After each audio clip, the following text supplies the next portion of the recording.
Morning all daily morning 8 o'clock நம்மளுடைய சேனலில் வந்து டிஎன்பிசி ப்ரிப்பேர் பண்ணுற ஸ்டூடெண்ட்ஸுக்கு தினமணி நியூஸ் பேப்பர் ரீடிங்ஸ் வந்து பார்த்துட்ருக்கோம். இன்னையோட இம்பார்ட்டன்ட் நியூஸ் வந்து நம்ம பார்த்துடலாம். ஃபஸ்ட்டு இங்கே பாருங்கள், நேற்று வந்து முதலீட்டாளர்களுக்கான மாநாடு வந்து சென்னையில் வந்து நடந்திருக்கும். அதில் என்ன சொல்கிறாங்கன்னா, பசுமை ஹைட்ரஜன் உற்பத்தி செய்வதற்கான ஒரு யூனிட் வந்து தூத்துக்குடியில் வந்து அமைய போகுது. அதை வந்து நம்மளுடைய முதல்வர் அவர்கள் வந்து அந்த திட்டத்திற்கு அடிக்கால் நாட்டியிருக்கிறதா வந்து சொல்கிறாங்க. சரிங்களா? ஓகே, நெக்ஸ்ட்டு பார்க்கலாமா? ஓகே, நெக்ஸ்ட் இங்கே பாருங்க, தனியார் மறுபயன்பாட்டு ராக்கெட் ஆகஸ்ட் 24 விண்ணில் பாய்கிறது. என்ன சொல்கிறாங்கன்னா, இப்போது நம்ம சேட்டலைட்டை வந்து ராக்கெட்டில் வச்சு அனுப்புகிறோம்னு வச்சுக்கோங்களேன். அந்த ராக்கெட் என்ன ஆகும், சேட்டலைட்டில் வந்து அந்த விண்ணில் வந்து நிலைநிறுத்திட்டு அந்த ராக்கெட் வந்து டிசேபிள் ஆகிடும் இல்லையா? அப்படி இல்லாமல் அந்த ராக்கெட்டை வந்து மீண்டும் பூமிக்கு திரும்ப வைக்கணும். இதுதான் வந்து இந்த திட்டத்தினுடைய நோக்கம். சரிங்களா? அந்த திட்டத்தினுடைய பேர் என்னன்னு கேட்டிங்கன்னா மிஷன் ரூமி. ஏன் மிஷன் ரூமி 2024. சரிங்களா? இந்த ரூமின்ற பேர் எதுக்காக வச்சாங்க அப்படின்னு பார்த்தீங்கன்னா, ரூமி 1 ராக்கெட் மூலமாக தான் அந்த மூன்று கியூப் செயற்கைக்கோள்களை வந்து செலுத்த போகிறதுனால இதற்கு பேர் வந்து மிஷன் ரூமி 2024ன்னு சொல்லிட்டு பேர் வச்சுருக்காங்க. ஓகே, தனியார்னு சொல்லிட்டாங்க. அப்போ 2 தனியார் நிறுவனங்கள் வந்து இதில் வந்து ஈடுபட்டு இருக்காங்க. எந்தெந்த நிறுவனம்னு பார்த்தீங்கன்னா, ஸ்பேஸ் ஜோன் இந்தியா மற்றும் மார்டின் குழுமங்கள் சேர்ந்து தயாரிக்கிறது தான் இந்த ராக்கெட்டை வந்து தயாரிக்கிறாங்க. சரிங்களா? ஓகேவா?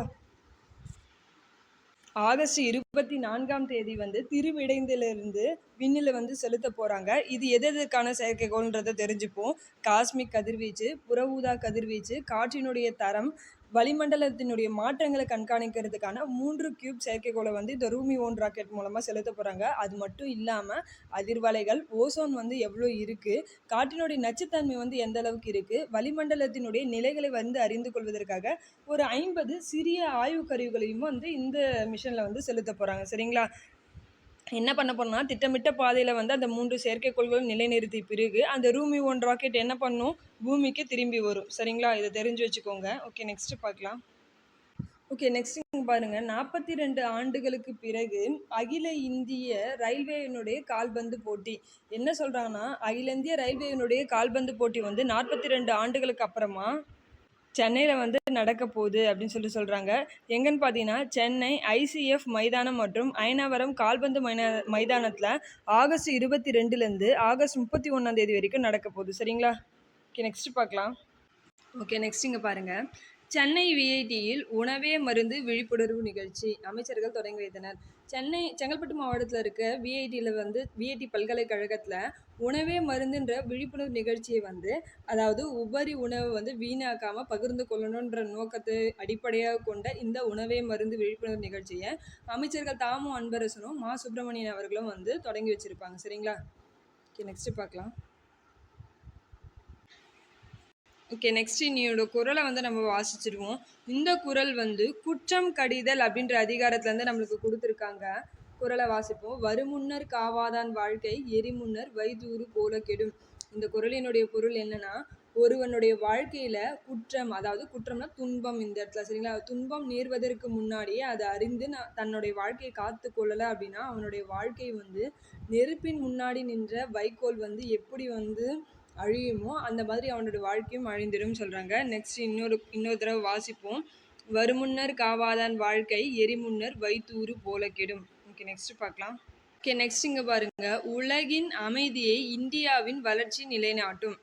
என்னன்னா, இந்திய தொழிலக கூட்டமைப்பு, அதாவது சிஐஐ மற்றும் இந்திய ஆப்பிரிக்க வர்த்தக மாநாட்டினுடைய தொடக்க விழா புதன்கிழமை வந்து டெல்லியில் வந்து நடந்திருக்கு. ஒரே எதிர்காலத்தை உருவாக்குதல் என்ற தலைப்பில் வந்து இந்த மாநாடு வந்து நடந்திருக்கும். இதில் வந்து யார் தலைமையில் வந்து நம்மளுடைய இந்தியா சார்பாக குடியரசு துணைத் தலைவரான ஜக்தீப் தன்கர் அவர்களுடைய தலைமையில் தான் இந்த மாநாடு வந்து நடந்திருக்கும்.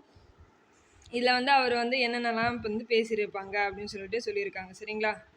அதாவது இந்திய ஆப்பிரிக்க நாடுகளிடையே வர்த்தகத்தெல்லாம் எப்படிலாம் வந்து மேம்படுத்தலாம் அப்படின்னு சொல்லிட்டு இந்த மாநாட்டத்தில் கலந்துரையாடி இருப்பாங்க. சரிங்களா? ஓகே, நெக்ஸ்ட் பார்க்கலாம்.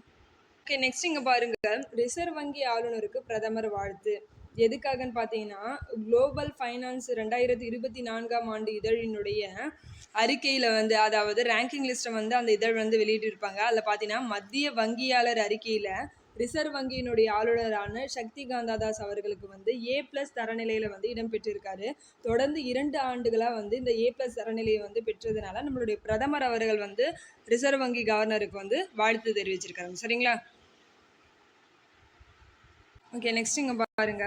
ராஜ்நாத் சிங் நாளை அமெரிக்கா பயணம். 31 ட்ரோன்களை கொள்முதல் செய்ய திட்டம். என்னன்னா நம்மளுடைய மத்திய பாதுகாப்புத்துறை அமைச்சரான ராஜ்நாத் சிங் அவர்கள் வந்து நாளைக்கு, அதாவது வெள்ளிக்கிழமை வந்து அமெரிக்காவுக்கு பயணம் செஞ்சு அங்கேருந்து U-9 பி ரக ட்ரோன்கள் எத்தனைன்னு பார்த்தீங்கன்னா 31 நவீன ட்ரோன்களை வந்து இந்தியாவுக்கு கொள்முதல் செய்கிறதுக்காக நாளைக்கு அமெரிக்காவுக்கு பயணம் செய்கிறாரு. சரிங்களா? ஓகே, நெக்ஸ்ட் பார்க்கலாமா? ஓகே, நெக்ஸ்ட் இங்கே பாருங்க. சென்னையில் இன்று தொடங்குகிறது அல்டிமேட் டேபிள் டென்னிஸ். என்னன்னா அல்டிமேட் டேபிள் டென்னிஸினுடைய 5வது சீசன் வந்து சென்னையில் இருக்க ஜவஹர்லால் நேரு ஸ்டேடியத்தில் வந்து இன்னைக்கு, அதாவது ஆகஸ்ட் 23ஆம் தேதி வந்து தொடங்குகிறது. சரிங்களா? இது வந்து 17 நாட்கள் வந்து நடைபெறும்.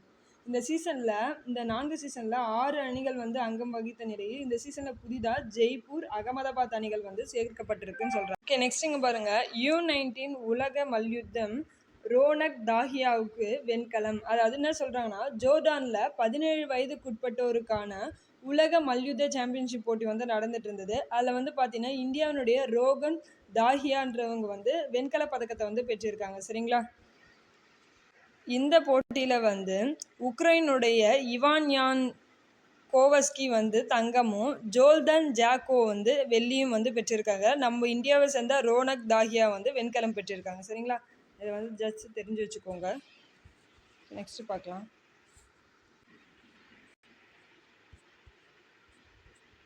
ஓகே ஃப்ரெண்ட்ஸ், இன்னொரு இம்பார்ட்டன்ட் நியூஸ் வந்து இதோட கம்ப்ளீட் ஆகுது. Thank you all.